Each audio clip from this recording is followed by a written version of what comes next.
তোরে কলেজে নেব না। কেন?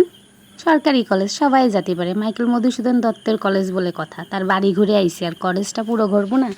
আর আমি যশোরের মেয়ে, যদি কলেজই না ঘুরি তাহলে কি হইল? আমি যশোরে জন্মগ্রহণ করছি, কলেজের আশেপাশেই থাকি, তারপরেও পুরো কলেজটা কোনো দিন ভালোভাবে দেখি নাই। এটা কি কেউ বিশ্বাস করবে, নাকি আমার যশোর থেকে তাড়াই দেবে? কোন দিনই বন্ধুরা, আমারে কি আপনারা যশোর থেকে তাড়াই দেবেন? সত্যি আমি কিন্তু পুরো কলেজটা ঘুরে দেখিনি কখনো। মাঝে মধ্যে আসছি, কারণ আমি এই কলেজে পড়ি নাই, তেমন আশাও হয় নাই। তাছাড়া আমি কোনো জায়গায় কখনো যাই না। ওমা এত সুন্দর একটা জায়গা, ভিডিও না নিলে কি হয়? আমি ব্লগার মানুষ, একটু ভিডিওই করি। চারি সাইডে ঘাস, কিন্তু দুঃখের বিষয় ঘাসগুলো এত বড় হয়ে গেছে কেন? স্টুডেন্টরা কি সব অলস হয়ে গেছে, খেলাধুলা করে না? না, এদেরকে আসলে খেলাধুলা করাতে হবে। বড় বড় ঘাস হয়ে গেছে, আমার আর কয়েকদিন পরে আমার মাথার উপর দিয়ে চলে যাবে, তখন আমি এসে বসবো কীভাবে? এমনি আমি ঠিক করছি, এত সুন্দর কলেজ, এত সুন্দর জায়গা, সব জায়গায় তো বসতে হবে। কিন্তু আমার দুঃখের বিষয়, আমি সব জায়গারই ভিডিও ক্লিপ নিচ্ছি, বাসায় এসে কয়েকটা ভিডিও ক্লিপ পাচ্ছি না। কি আর কব, দুঃখের বিষয় বন্ধুগণ। দুঃখের বিষয় তো আপনাদের সাথেই বলতে হয়। কি সুন্দর সব ভবন সামনে আছে, পিছনে কয়টা ভবন আছে, পিছনে যে ভবনগুলোর ভিডিও ক্লিপ নিচ্ছে ওটা আমি আর খুঁজে পাচ্ছি না। যাই হোক, না পারলে আর কি করা যাবে। এদিকে একটা জিনিস ভালো লাগছে, ওইখানে যে বাচ্চাগুলো খেলাধুলা করতে আসছে প্র্যাকটিস, তারা আবার নামাজ পড়তেছে।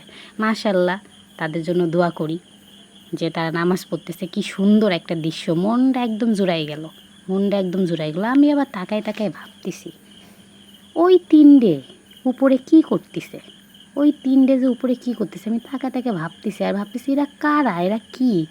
আসলে আমার এই ছোট্ট মগজে ঢুকতেছে না আসলে এরা কারা। যাই হোক, আমি বললো দূর, আর বাবার দরকার নেই, যাই তোরা থাক, টাটা, বাই বাই। তাই বলে আমি চলে যাচ্ছি ওই পিছনের ভবনগুলো দেখার জন্য, যে পুরো ভবনটাই আজকে দেখেই ছাড়বো। আমি যশোরে থাকি, কলেজ দেখি নাই।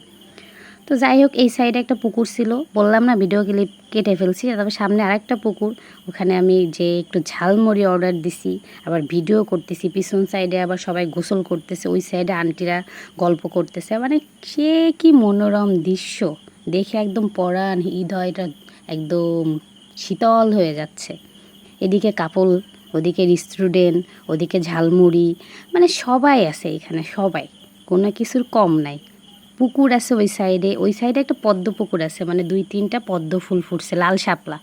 দুঃখের বিষয়, যেটা আগেই বললাম, ভিডিও ক্লিপটা নেওয়া হয়নি। আমি আবার মাতব্বরি করে সামনে হেঁটে যেতে যাচ্ছিলাম, এখনই খাইতাম একটা আচার, হয়ে যেতাম পাচার। যাই হোক, আচারটা খাইনি। তা অনেক কথা বললাম, এবার চলে যাচ্ছি, টাটা এবং বাই বাই। সবাই দোয়া করবেন, ভালো থাকবেন আমার জন্য। আর বেশি বেশি করে ভিডিওগুলো দেখবেন, শেয়ার করবেন। আপনারা না দেখলে, এত কষ্ট করে যে হাঁটি, তাই এটা কি আপনারা যদি আমার ভিডিওগুলো শেয়ার না করেন তাহলে কি হবে? ভিডিওগুলো যদি বেশি করে না দেখেন তাহলে আমি কোন জায়গায় যাব? যাই হোক, আর কথা পারতেছি না, চলে যাচ্ছি। আল্লাহ হাফেজ, টাটা বাই বাই।